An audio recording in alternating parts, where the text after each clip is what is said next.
This is DD India. You're watching Express News, a program where we bring you top 100 news of the day. I'm Tanvi Taneja. Let's begin. India's President Droupadi Murmu laid a wreath at the War Memorial at the Defence Services Staff College, Wellington, and paid tribute to all soldiers who sacrificed their lives in the service of the motherland. During her visit to the Indian state of Tamil Nadu, President addressed the faculty and student officers of the Defence Services Staff College, Wellington. During her address, the President said that the increasing strength and role of women in all spheres is encouraging and inspiring for all, especially young girls. India's Prime Minister Narendra Modi shared a video of curated visuals displaying Indian culture celebrating over different regions globally on the social media platform X. India's Minister of Commerce and Industry Piyush Goyal on Thursday said that India and the UK will resume talks on free trade agreement after the Parliament's winter session. The minister also noted that despite persistent challenges, India's exports have doubled in the last 10 years, adding that we will meet the exports target of $800 billion in this financial year. The minister also underscored that digital infrastructure, interconnected grid and affordable data have made India the most attractive investment destination in the world. Congress leaders Priyanka Gandhi Vadra and Ravindra Vasantrao Chavan took oath as members of the lower house following her victory from Kerala's Wayanad in a recently held by-poll. Both houses of parliament were adjourned for the day amid ruckus by opposition members. Opposition is demanding immediate discussion on the alleged financial irregularities on several issues. India took centre stage in global trade discussions on Thursday as the Central Board of Indirect Taxes and Customs hosted the Global Authorised Economic Operator Conference in New Delhi. The event is titled India AEO Dialogue Enhancing Global Trade Partnerships. The program is a vital initiative to reinforce India's efforts to enhance trust and collaboration in global trade partnerships.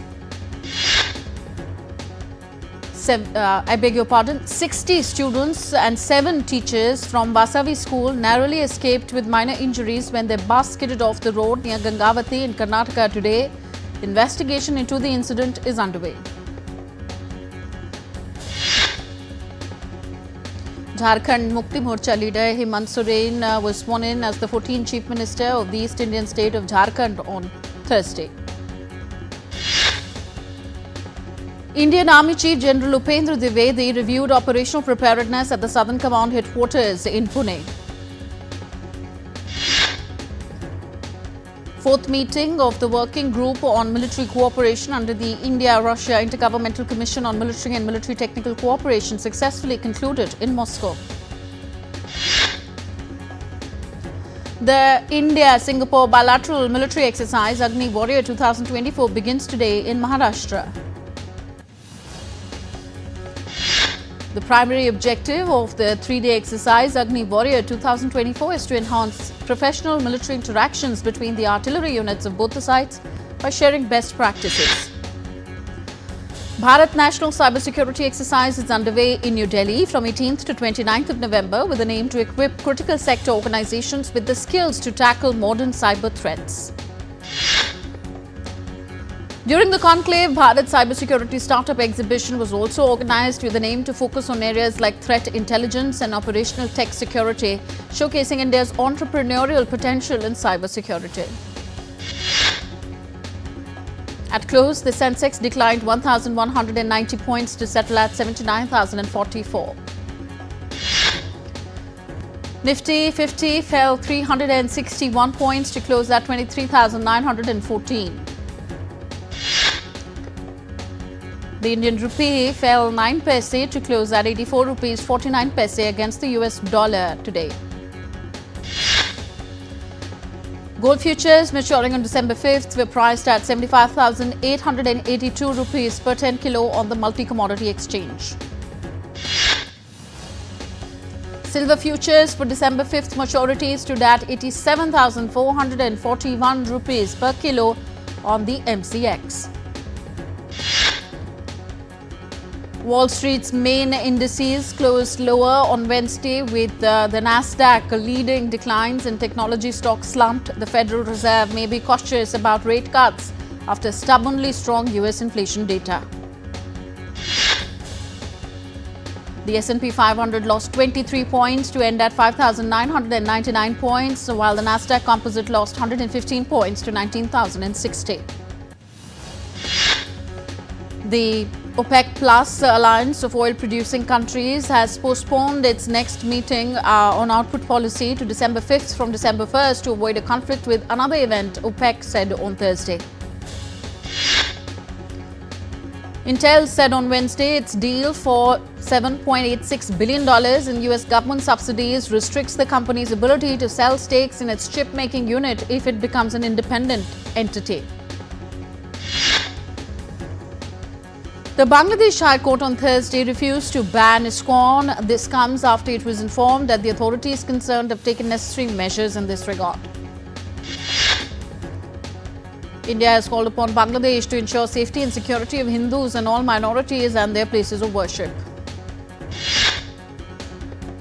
Minister of State for External Affairs Kirtivardan Singh, in a written reply in the upper house of Indian Parliament, informed that the primary responsibility of protection of life and liberty of all citizens of Bangladesh, including minorities, rests with the Bangladesh government. At least 6 people have been arrested and 21 detained in the case involving the death of an advocate during clashes following the arrest of Hindu monk Chinmay Krishnadas Brahmachari in Bangladesh. China said on Thursday a top-ranking military official had been suspended and was under investigation for serious violations of discipline and denied reports saying the Defence Minister Dang Jun was being investigated for corruption. 3 US citizens released by China arrived at Joint Base San Antonio, Texas on Wednesday, just hours before Thanksgiving. The Americans were released in exchange for unidentified Chinese nationals and are now in US custody.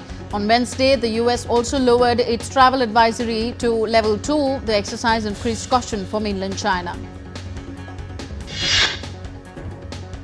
Thousands of Lebanese displaced by the conflict between Israel and Hezbollah returned home on Wednesday after the ceasefire came into effect. United Nations Secretary General Antonio Guterres termed the truce between Israel and Lebanon the first ray of hope in the regional conflict after months of escalation. Israel's military announced on Thursday that it had detected the presence of suspects in several areas of southern Lebanon, calling it a violation of the ceasefire with Hezbollah. The Israeli military had urged residents of towns along the border strip not to return yet for their own safety. On Thursday, Israeli tank fire hit 6 areas within that border strip, state media and Lebanese security sources said.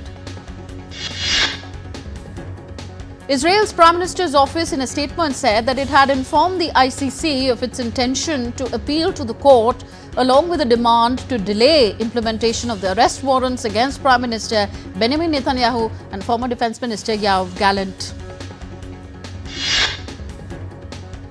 Russia on Thursday conducted airstrikes on Ukrainian cities of Odessa, Kharkiv, Rivne, Lutsk, Kropyvnytsk, targeting energy infrastructure, leaving hundreds of thousands of people without power. Russian Defence Ministry on Thursday said that it destroyed 25 Ukrainian drones overnight over 4 regions and 1 civilian was injured. US President Joe Biden's administration is preparing a $725 million weapons package for Ukraine as he seeks to bolster the government in Kiev before leaving office in January.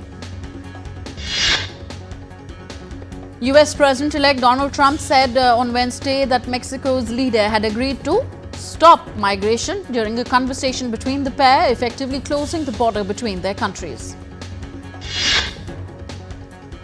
The German government summoned the Russian ambassador on Thursday over the expulsion of 2 German journalists and accused Moscow of spreading false information about the treatment of Russian media in Germany.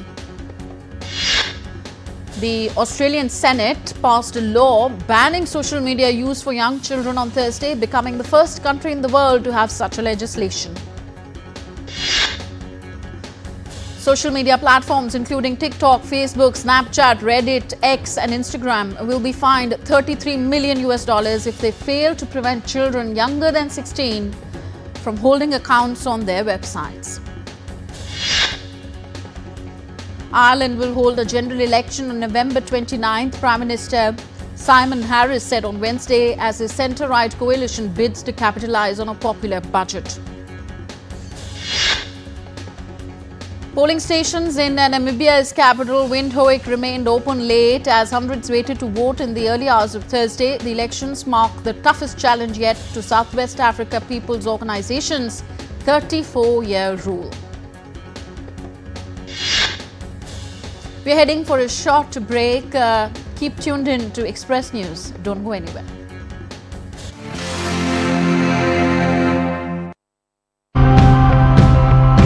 We are living in times where things are changing at an unforeseen pace. And at the forefront of many of these positive changes are strong individuals who are looking towards the future. Through the stories I tell, I try and sort of reignite that intuitive sense of how close we are to nature and how much there is. Hi Mom! फिर से shopping? बाबूजी, आपने इसे बिगाड़ के रखा। Limit में करो तो कुछ बुरा नहीं होता है। बिना लिमिट शॉपिंग करेगी आपके कार्ड पे। ऐड ऑन जो है। मैंने तो कार्ड पे लिमिट सेट कर दिया। अच्छा, इसके फायदे ये हैं कि रिस्क कम हो जाता है और अगर फ्रॉड भी हुआ तो तुरंत बैंक को बोल दीजिए, नुकसान कम। दादू! नेक्स्ट टाइम ये pink dress. You are the limit. Limit तो सेट है। आरबीआई कहता है, जानकार बनिए, सतर्क रहिए।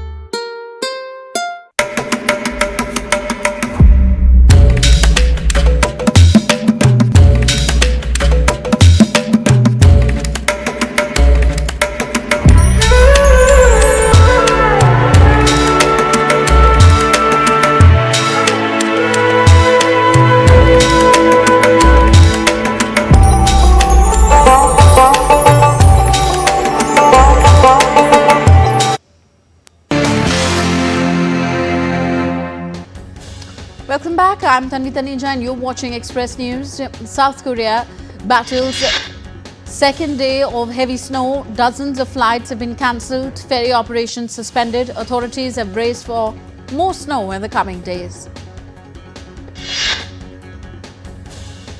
At least 4 people were dead due to adverse weather conditions in South Korea. Over hundreds of households in Seongbuk district were affected by an electricity blackout.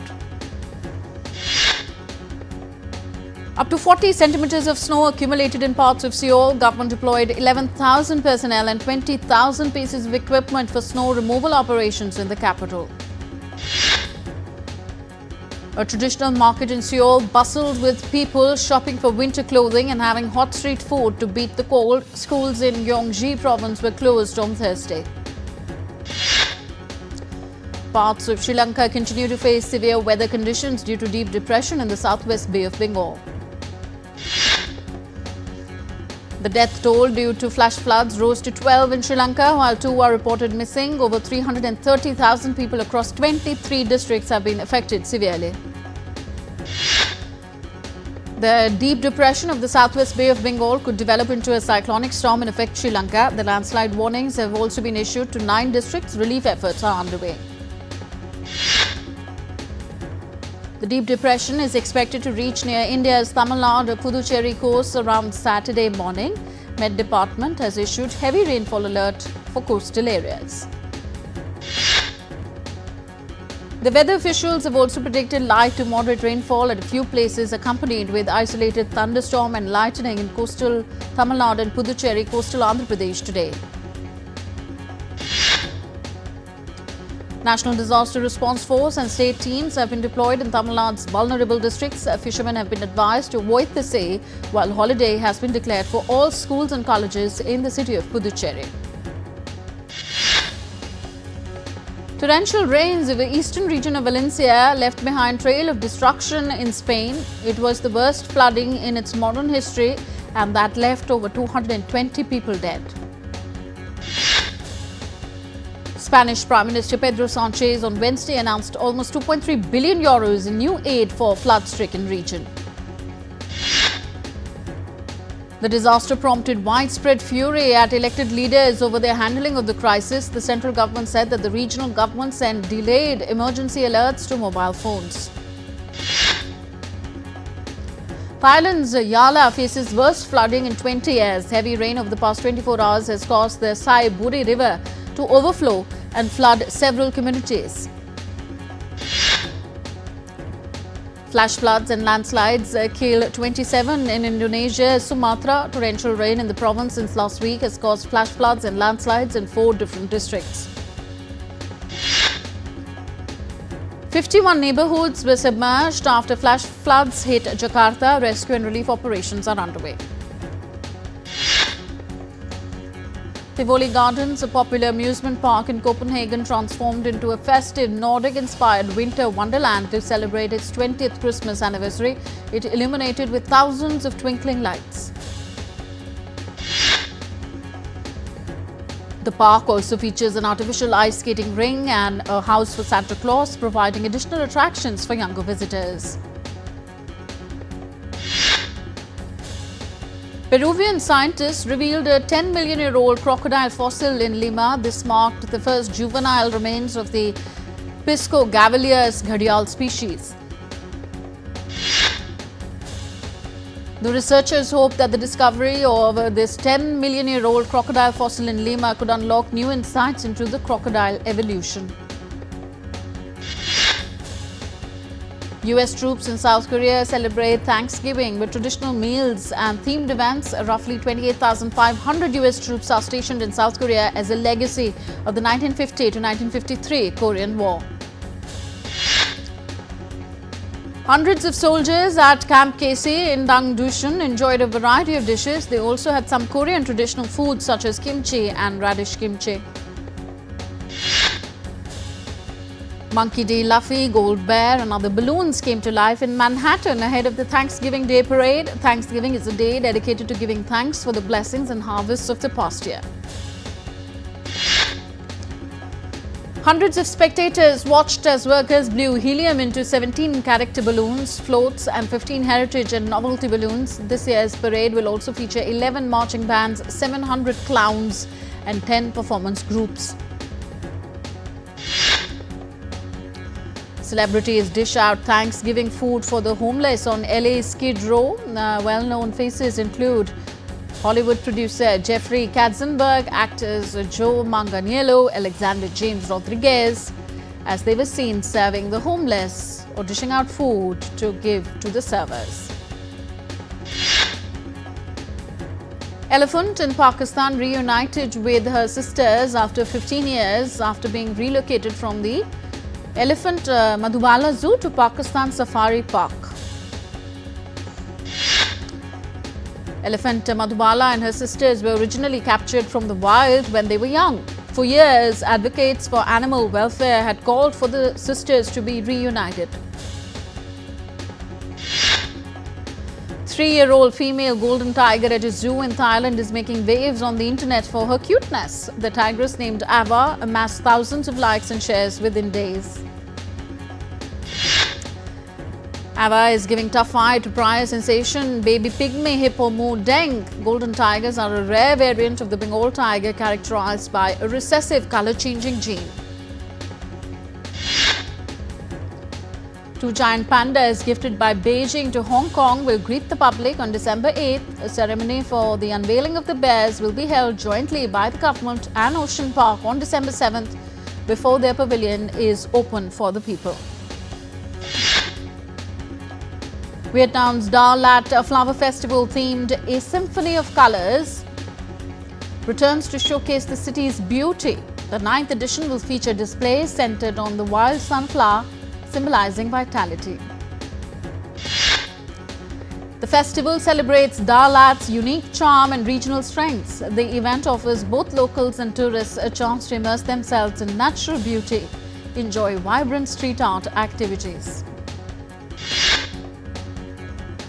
Tokyo is hosting an annual exhibition showcasing cutting-edge power cutting-edge powder technologies with 280 firms participating. The Shizuoka company is promoting fabric made from powdered resin and tea leaves.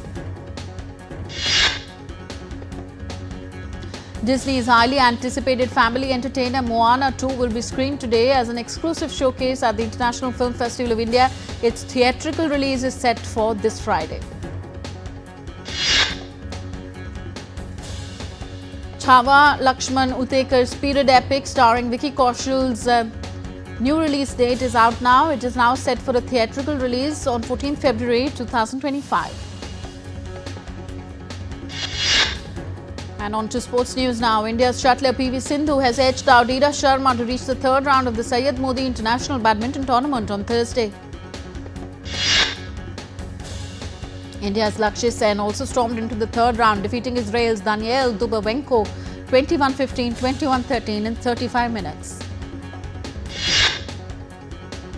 India's para-athlete Rinchen Yudol has created history by winning the bronze medal at the first World Para Pumsai Taekwondo Championships in Bahrain. India's D. Kugesh will square off with defending champion Ding Liren in the fourth game of World Chess Championship in Singapore on Friday. Indian men's junior hockey team will take on Japan in their second match of the Men's Junior Asia Cup in Muscat on Thursday. Fast bowler Marco Jansen took 7 wickets for 13 runs as South Africa skittled Sri Lanka for just 42 runs on the second day of the first test in Durban on Thursday. Australian Prime Minister Anthony Albanese met the Indian cricket team ahead of their upcoming warm-up match against Prime Minister's 11 team on November 30th. All-rounder Beau Webster has been included in the Australia squad for the second test against India following concerns over Mitchell Marsh's fitness. Kane Williamson top scored with 93 runs as the Black Caps reached 319 runs for the loss of 8 wickets on the first day of the first test against England on Thursday. 7 young West Indian cricketers will undergo an intense 2-week specialized training in India from December the 1st. President of the World Athletics Sebastian Coe said that India has submitted letter of intent to host World Athletics Under-20 Championships in 2028. India's doubles player Rohan Bopanna is set to play with Nicholas Barrientos at next year's Australian Open. Manchester City midfielder Rodri said that he's aiming to return from a serious knee injury before the end of the current season. Liverpool regained the top spot in the Champions League table and registered the first victory over Real Madrid in 15 years with a 2-0 win. And former Dutch striker Ruud van Nistelrooy is set to be named the new head coach of Leicester City. So, before we end, India's public broadcaster Prasar Bharati has recently launched Waves, entering the field of OTT platform. Waves provides a complete infotainment ecosystem to digital media and OTT audiences. If you want great content for free, then download Waves today. I'm Tanvi Taneja from all of us here in New Delhi. Thank you for watching Express News. Namaskar.